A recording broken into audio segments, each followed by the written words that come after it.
After Broadway, I had the chance to go to Hollywood. Hollywood. Because I got on the Ghost and Mrs. Muir. I had an 8-minute part. And Hope Lang said, don't let him go. Because I was only supposed to be in the first 8 minutes of the pilot episode. She says, don't let him go. He's funny. It was so wonderful to be in Hollywood with all these craftspeople with these cameras.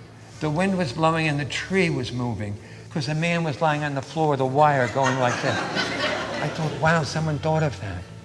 And I did the Ghost and Mrs. Muir. 2 years we had a party. My mother, she was in California. We were going to Hope Lang's house. I said, Mama, she's a very good friend. She's a great cook. Her mother used to own a restaurant. Please. And we got to Brentwood in this beautiful party, and she opened her mouth and she just made a fool of herself to everybody.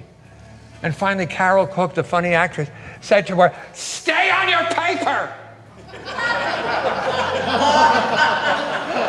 She made you crazy. You couldn't please her. Shirley Booth met my mother at Hope Lang, and she said, Charles, your mother is the worst woman I ever met. I said, I know, Shirley, but what a great part for you. Oh, sure. And then after the Ghost of Mrs. Muir, I did so many shows on television. I did the Dean Martin show, I was a regular, and Steve Allen, I was a co-host. For John Davidson, for Dinah Shore. I was on Nanny and the Professor. I had my own pilot films I made. They didn't sell, but I made them. And I had 2 children's programs.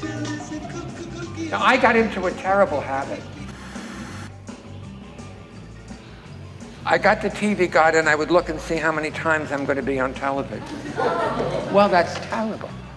It had to say my whole name, not just the show. And I would count, and oh wow, look at this. 3 times on Thursday afternoon. And next week, I'm gonna be on 56 times.